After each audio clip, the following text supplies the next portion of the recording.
तो बच्चों, when I talk about this part of income tax, financial planning का बहुत इंपॉर्टेंट पार्ट है बच्चों। ये आपको बेसिक्स इसके अच्छे तरह से पता होनी चाहिए एकदम। इसके क्वेश्चन तो कुछ भी नहीं है, 2 ही क्वेश्चन दिए बुक में और बहुत सिंपल है। जो प्रॉब्लम सेट में भी क्वेश्चन है, but considering the situation, it's very important to understand the concept of it because this is a practical question, practical thing which is there. So every person earns some income if he is working somewhere or doing some job. So on that income, tax has to be paid. That is nothing but bachcho income tax. Now there are certain things that you should definitely know. The very first thing is income tax is paid annually. मतलब पूरे साल का जो है income tax निकाला जाता है and then उसको जो है बच्चों पे किया जाता है। अब there are certain terms. For example, one term is an SSC.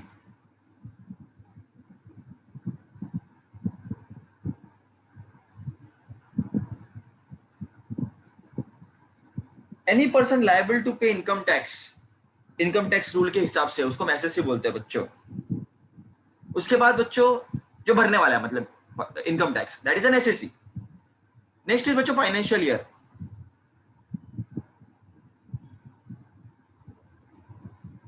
जो 1 साल का पीरियड होता है जहां पर इनकम अर्न की होती है पर्सन ने, उसको बोलते हैं फाइनेंशियल ईयर, जब पैसा कमाया है पर्सन ने।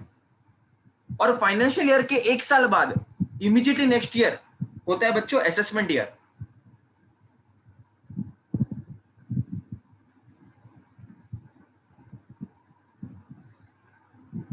The financial year immediately following a particular financial year is assessment year. तो जो इस टाइम पे तुमने इनकम अर्न की थी उसका जो भी हिसाब होता है बच्चों वो असेसमेंट ईयर में होता है। ओके बच्चों, जो भी पे करेंगे। तो फॉर एग्जांपल तुम्हारा फाइनेंशियल ईयर 2016 से 2017, फॉर एग्जांपल 1 अप्रैल 2016 से 31 मार्च 17 तक, तो तुम्हारा असेसमेंट ईयर उसके 1 साल बाद होगा। तो क्या हो जाएगा बच्चों, वो 2017 से हो जाएगा 2018। 1/4/17 to 31/3/18 बच्चों। Okay, so financial year is this, assessment year is this. 1 साल बाद जो होता है बच्चों that is your assessment year.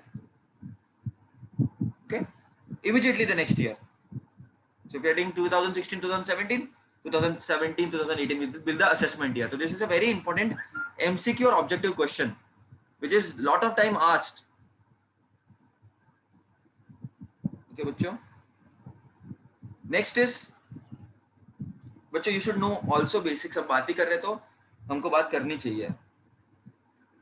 For example, तुम लोगों कोई पर्सन है, let's say पर्सन का नाम X है, मिस्टर X। अब वो एसएससी है, फॉर एग्जांपल वो भर सकते हैं इनकम टैक्स, ठीक है। तो उनके पास प्रूफ होना चाहिए जिसको हम बोलते हैं पैन कार्ड। तो get a proof and the pan card is nothing but a unique 10 digit number. Okay, every person who has a particular age के बाद उनको पैन कार्ड अपना बनाना ही चाहिए बच्चों। It's very very very important. तो PAN number on the challan is used for paying our income tax to the IT department. और income tax return, IT return जो भरते हैं तुम्हारे घर वाले वगैरह, तो ये सब चीजें बच्चों बहुत ज्यादा इंपॉर्टेंट है, आपको पता होना चाहिए। उसके बाद आपको ये भी पता होना चाहिए इनकम के सोर्सेस कौन से होते हैं बच्चों। तो मल्टीपल सोर्सेस हो सकते हैं। अगर मैं ब्रॉड क्लासिफिकेशन बोलूं तो सैलरी से हो सकता है, प्रॉपर्टी से हो सकता है, बिजनेस से हो सकता है, कोई तुमने किसी को लोन दिया हो तो उससे हो सकता है। तो ये सब चीजें बच्चों हो सकती है। वेरी इंपॉर्टेंट, बहुत ज्यादा इंपॉर्टेंट है। फिर तुमको ये भी पता होना चाहिए ऐसे बहुत सारे, देखो बच्चों तुमने कुछ इनकम अर्न की, ठीक है, ऑब्वियसली तुमको टैक्स तो भरना पड़ेगा।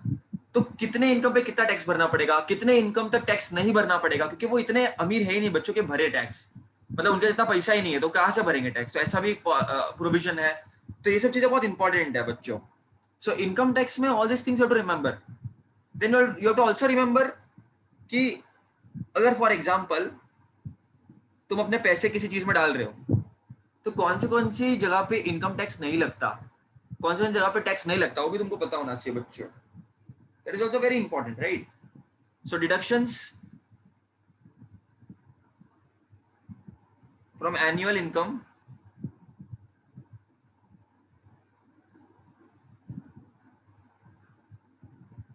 According to various rules.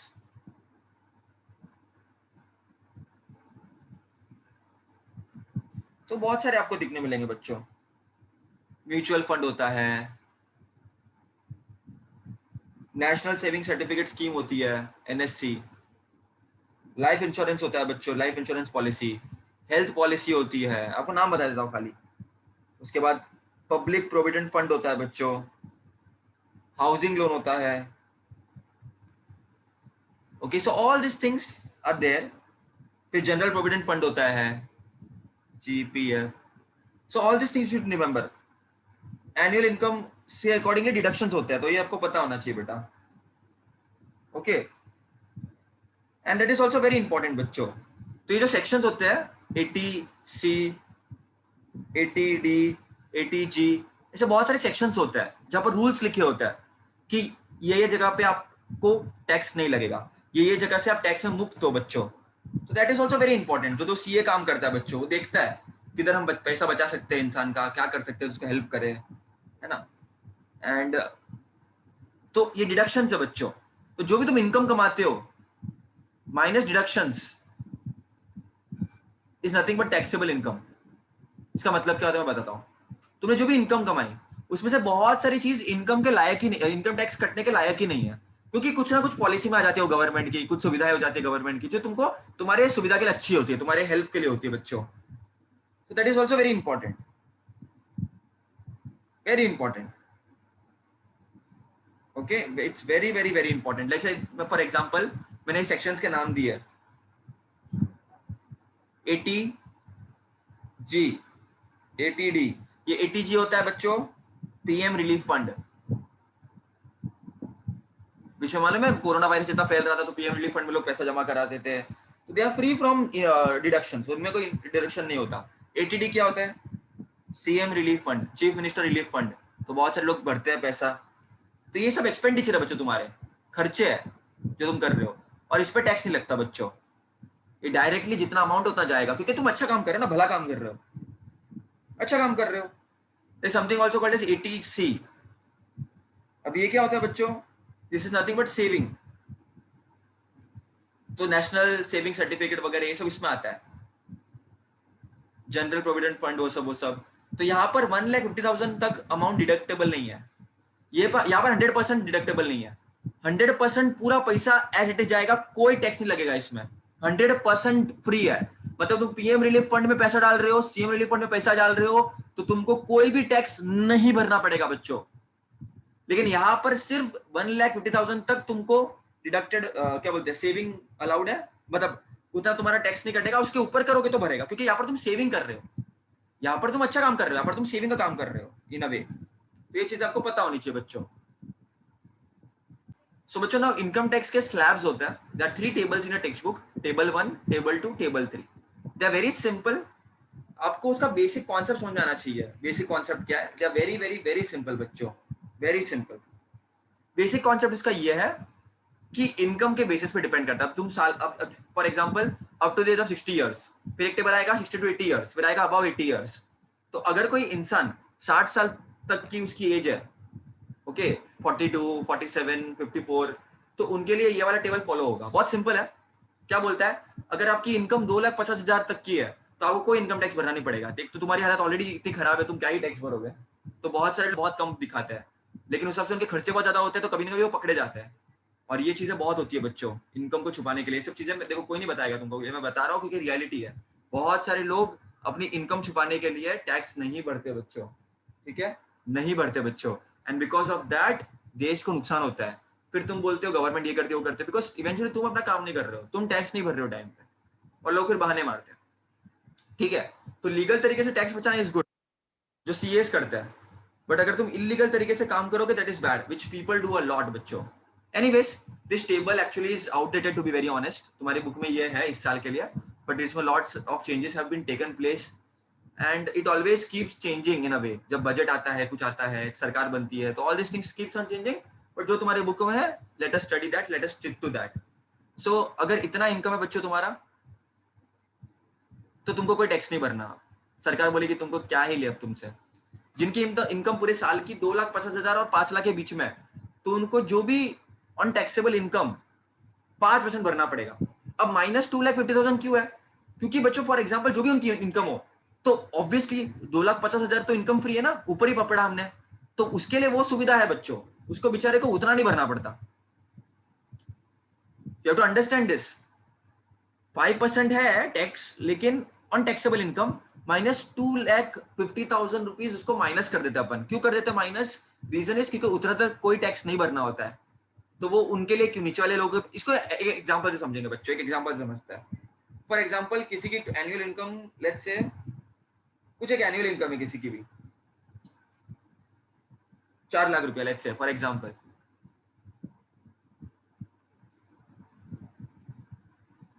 One two three four five units, 10, 100, 1000, 10,000, lakh, 4 lakh rupees किसी की एनुअल इनकम है.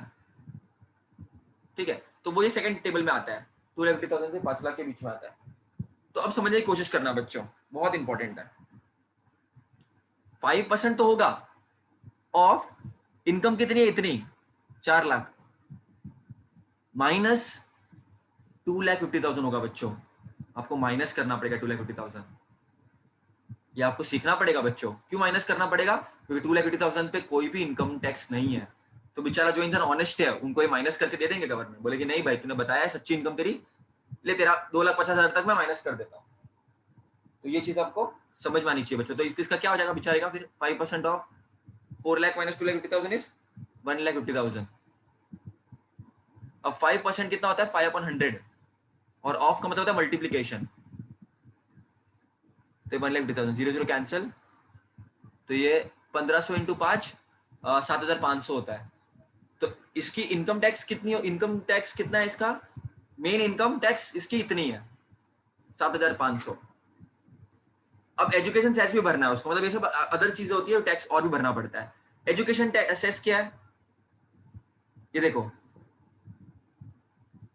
It is 2% of income tax. जो भी इनकम टैक्स आई है उसका 2%, इनकम का नहीं. याद रखना बच्चों, वेरी इंपॉर्टेंट. जो चीज मैं सिखा रहा हूँ, जो चीज मैं बता रहा हूँ, बहुत सारे लोग क्या कहते हैं 2% ऑफ 4 लाख कर लेते हैं. इंसान मर जाएगा भाई. तुम्हारे इनकम टैक्स पे 2%. इनकम टैक्स तुम्हारा ये रहा, इस पे 2%. 2% ऑफ 7,500, 2/100 इंटू 7,500, 0 कैंसिल, तो 130 रुपीज आ जाएगा. फिर एक और होता है secondary and higher education cess. Secondary and higher education cess. तो ये 1% ऑफ इनकम टैक्स है. 1% ऑफ 7,500, तो 1/100 इंटू 7,500, 0 कैंसिल, तो 75 आ जाएगा. तो फाइनल जो इनकम इसको भरनी है, इस बंदे को कितनी भरनी है? वेरी सिंपल, टोटल आपको निकालना पड़ेगा. Total income tax will be ये अमाउंट प्लस ये दोनों छोटी छोटी अमाउंट. तो पूरा उनको सरकार को जमा कराना है. लेकिन इतने से पैसे को बचाने के लिए लोग इतने झंझटमारी करते हैं, लोचा करते हैं, अपनी इनकम छुपाते हैं बच्चों बहुत बार. ओके, तो ये तुमको पूरा इनकम टैक्स भरना है. देखो ना, 4 लाख जो इंसान कमा रहा है, क्या वो इतना इनकम टैक्स नहीं भर सकता? क्या भर सकता है बच्चों? पता नहीं क्यों छुपाना होता है लोगों को अपनी income tax. You should go with legal veg.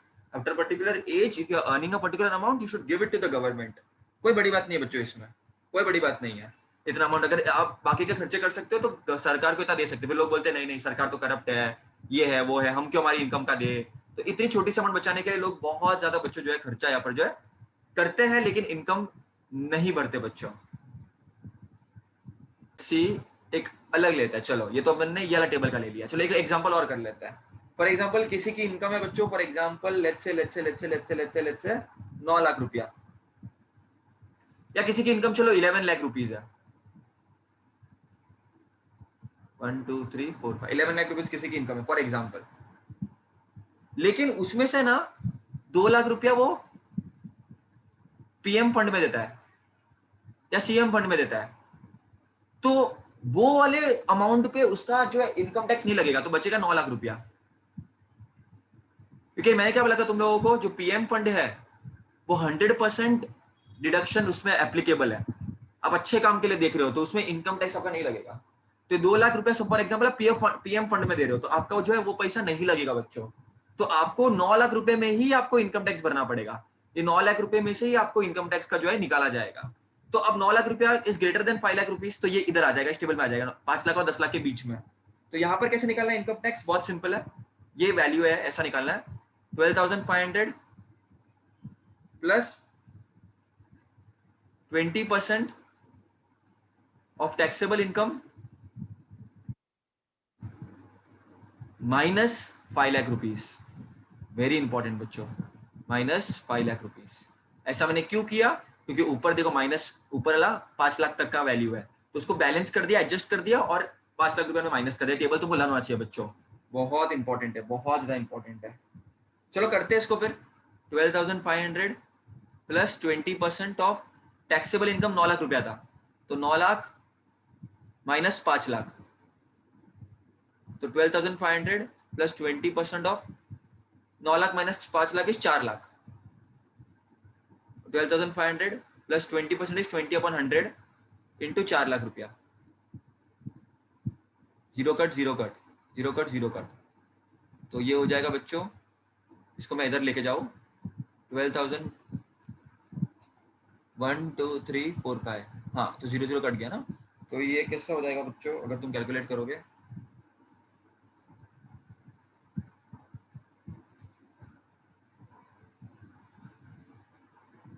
कितना हो जाएगा बच्चों, ये देता हूँ इसको। तो इसको अगर तुम देखोगे तो 0 0 कट हो जाएगा बच्चों, तो 4,000 इंटू 20,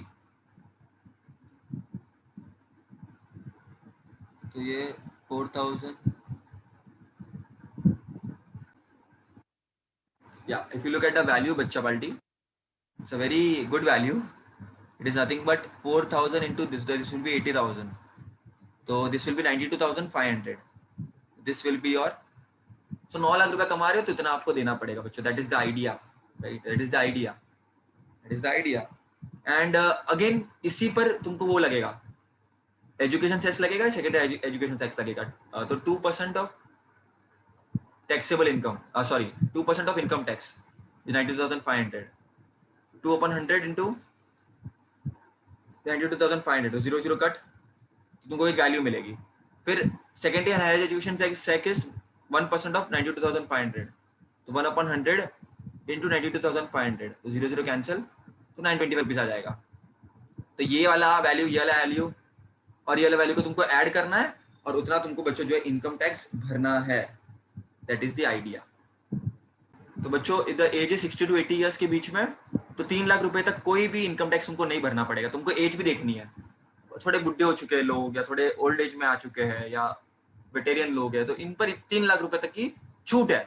3 to 5 लाख के बीच में 5%, सेम कॉन्सेप्ट है। फिर आपको टेबल याद करना पड़ेगा, 5 लाख to 10 लाख के बीच में ये है, मोर देन 10 लाख आपका ये वैल्यू है, तो ये बस यही है, ये वाला सेम रहेगा। एजुकेशन सेशन सेकेंडरी एजुकेशन 2% है, 1% ये वाला सेम है, बस ये वाला टेबल चेंज हो जाएगा बच्चों। तो आपको ये लर्न करना पड़ेगा ये वाला पार्ट कि कैसे होगा वो, जैसे मैंने आपको एग्जांपल दिया। फिर अबाउ 80 इयर्स है तो उनको अप टू 5 लाख रुपया का इनकम टैक्स नहीं लगता उनको, क्योंकि अलग अलग प्रॉब्लम्स होती है, मेडिकल प्रॉब्लम्स वगैरह हो सकते हैं, तो उनको वो सब चीजों का भी ध्यान रखते हो लोग, है ना। यूजुअली ये एज तक बहुत कम लोग एक्चुअली वर्किंग होते हैं ना। And then 5 lakh to 10 lakh के बीच में 20% है। तो ये वैल्यूज है बच्चों, इसमें देखो ये चेंज नहीं होता। Second education session, second education session, खाली इनकम टैक्स का टेबल थोड़ा चेंज हो जाएगा। जो मैंने बताया वो वाला भी आउटडेटेड है। तो तुम्हारे 3 टेबल है, तुमको लर्न करना है बच्चों, याद करना है, जब भी करो लेकिन करना। It's very very important. And why it is very very important, I tell you, because आखिर ये तुम याद रखोगे तो तुमको बच्चों बेसिक तो तुम्हारा क्लियर हो गया, लेकिन लाइफ के लिए भी बहुत इंपॉर्टेंट है, because this is a practical thing. Everybody at a age will have some income if he earns or if he works, and then he will have to pay income tax. ठीक है, so all these things इसीलिए भी बच्चों बहुत ज्यादा जो है important है। If you can be very smart and understand, age 27 है, taxable income 2,34,000 है। तुमको याद होना चाहिए बच्चों कि 2,50,000 तक कोई इनकम टैक्स नहीं होता, तो इनकम टैक्स नहीं भरेगी। 36 ईयर्स है, लेकिन 3 लाख के ऊपर इसकी 3 टेबल थे बच्चों, एक तो 60 साल तक, एक 60 से 80 और एक 80 के ऊपर। तो 27 साल की लड़की है ये निकिता, और इसकी इनकम 2,34,000 है, तो थोड़ा सा कम दिखा रही है इनकम अपनी। है ना, तो इनको इनकम टैक्स नहीं भरनी है। 36 साल का एज है कुलकर्णी की एंड मिस्टर कुलकर्णी की, और 3 लाख रुपए के इसके ऊपर इनकम है, तो ऑब्वियसली उसको इनकम टैक्स भरना पड़ेगा, इसके ऊपर कोई दो राय नहीं है। 44 है, 5 लाख रुपए के है, तो ऑब्वियसली इनकम टैक्स भरना है। अब 60 टू 80 के ईयर्स में आपको याद होना चाहिए इनकम टैक्स 33 लाख तक कुछ नहीं भरना था, लेकिन इसकी 8 लाख रुपीज है, तो ये तो इनकम टैक्स भरेगा। 81 ईयर्स का लेकिन 4 लाख है, बच्चे यस लिख देते, लेकिन बच्चों याद करो मैंने आपको बताया था, अगर 80 ईयर्स तक की एज है तो 5 लाख तक कोई इनकम टैक्स नहीं भरना पड़ता, इनकी इनकम 4 लाख 50,000 ही है, तो इनको इनकम टैक्स नहीं भरना है। ठीक है, दिस इज वेरी इंपॉर्टेंट। जिसको इनकम टैक्स भरना है उसको कितना भरना है वो तुम टेबल से निकाल सकते हो, क्योंकि मैंने तुमको तरीका बता दिया है। ठीक है, so all this things are very very important. इस पे mostly teachers objective related, table related questions ही पूछते हैं बच्चों, एंड डिडक्शन वगैरह क्या होता है, परमिसिबल लिमिट क्या होती है, तो दैट्स इट। बाकी तो इसमें से कुछ ज्यादा है नहीं, तो this is very important, table is important, है ना, और जो मैंने इंट्रोडक्शन आपको बताया वो इंपॉर्टेंट है।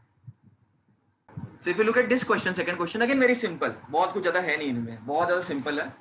करता सिंह है, 48 ईयर्स की एज है, इस monthly income after deduction to allowances 42,000, और एवरी महीने वो 3,000 रुपए जीपीएफ में डालता है, 15,000 रुपए एनएससी में सेविंग किया है, और 12,000 पीएम फंड में डोनेट किया है, तो उसकी इनकम टैक्स क्या होगी? तो बहुत सिंपल है बच्चों, बहुत सिंपल है। तो पहली बात तो इसकी मंथली इनकम है बच्चों 42,000, तो ईयरली एनुअल हो जाएगी बच्चों इसकी 12 इंटू 42,000, तो इतना पैसा वो साल कमाता है। इसको तुम कैलकुलेट करोगे 4,04,000 रुपया वो कमाता है बच्चों वो। उसके बाद देखो इन्होंने क्या दिया है, मैं तुमको बताया था डिडक्शंस होते हैं इनकम टैक्स में, कुछ कुछ ऐसी चीजें होती है जो तुम्हारी डिडक्ट हो जाती है, उस पर तुमको इनकम टैक्स नहीं लगता। तो एवरी मंथ कॉन्ट्रीब्यूट 3,000 रुपया टू जीपीएफ, वेरी इंपॉर्टेंट बच्चों। तो इन्वेस्टमेंट अंडर, याद करो आपको मैंने बताया था, इन्वेस्टमेंट अंडर सेक्शन 80C, मतलब अगर जीपीएफ में ये करता है तो उसको इनकम टैक्स नहीं भरना पड़ेगा बच्चों। याद करो, तो जीपीएफ में कितना भर रहा है वो? हर महीने 3,000 रुपया, और 12 महीने तक वो सेम एवरी मंथ करता है वो, तो ये 30,000 रुपया उसको भरना पड़ रहा है। एक और चीज याद करो, एनएससी में कितना भर रहा है ये? एनएससी में ये 15,000 रुपया भर रहा है, और तुमको याद करना चाहिए बच्चों कि एटीसी के अंडर 1,50,000 रुपए तक कोई भी इनकम टैक्स नहीं लगता। ऑल्सो ये इतने अच्छे इंसान है कि पीएम रिलीफ फंड में 12,000 रुपए भी डाल दिया, उस पर भी उनको इनकम टैक्स नहीं भरना पड़ेगा बच्चों। तो is a very very smart person, very smart person. तो ये दोनों कितना हो गया, ये वाले दो वैल्यू जीपीएफ और एनएससी को अगर ये ऐड करेंगे तो this will be equal to, इसको मैं ऐसे इधर लिख देता हूं, इन दोनों को अगर मैं ऐड करूंगा तो ये हो जाएगा बच्चों तुम्हारा 51,000। तो इस 51,000 पे इसको कोई इनकम टैक्स नहीं भरना पड़ेगा। ऑल्सो पीएम रिलीफ फंड में इनको इन्होंने 12,000 रुपए डाले, इससे भी इनको कोई इनकम टैक्स नहीं भरना पड़ेगा। मतलब इनकी इनकम 5,04,000 है, लेकिन ये जो वैल्यू है 51,000 प्लस 12,000, इस पे इनका कोई इनकम टैक्स नहीं लगेगा बच्चों। तो 5,04,000 माइनस ये value, which is nothing but if you do the calculations you will get it to be 4,41,000। ऐसा क्यों हुआ बच्चों? ऐसा हुआ क्योंकि बच्चों ये एटीसी के द्वारा जीपीएफ में पैसा डालोगे, एनएससी में पैसा डालोगे आप, तो 1,50,000 रुपए देखिए सेविंग सब करते हो, तो ये 51,000 रुपीज पे कोई इनकम टैक्स नहीं लगेगा। पीएम रिलीफ फंड में डाला, अच्छा काम किया, इनकम टैक्स नहीं लगेगा। तो केवल 4,41,000 रुपीज पे इनकम टैक्स लगेगा। अब याद करो बच्चों, इनकी एज कितनी है? 48 ईयर्स है, 60 साल के नीचे है, तो तुम फर्स्ट टेबल यूज करोगे बच्चों, फर्स्ट टेबल तुम यूज करोगे, तो उसमें तुमको याद करो इनकम टैक्स क्या था बच्चों, याद करो, ये 2,50,000 और 5 लाख के बीच में इसकी इनकम है, तो जो भी टैक्सेबल इनकम होती है माइनस 2,50,000 रुपीज, 2,50,000 रुपीज इंटू 5%। तो अगर आप करोगे 1 लाख इंटू 5%, तो 5% इज 5/100 इंटू 1,91,000, तो इसको तुम कैलकुलेट, 0 कैंसिल हो जाएगा और तुमको इसका मिल जाएगा वैल्यू 9,500। तो इसके ये जो है तुम्हारी इनकम टैक्स है, इसका 2% निकालोगे तो तुमको, इसका 1% निकालोगे तो तुमको मिलेगा education tax, secondary higher education tax, तो ये 95 रुपीज हो जाएगा कुछ, ये 191 रुपीज हो जाएगा कुछ, ये 95.50 हो जाएगा। तो इसकी इनकम क्या हो जाएगी? इनकम टैक्स फाइनली कितना इनकम करना पड़ेगा, पूरा ऐड करोगे तुम तीनों को भी, तीनों को जब तुम ऐड करोगे तो तुमको इसकी इनकम कितना भरना है उसको टैक्स मिल जाएगा तुमको, वेरी सिंपल।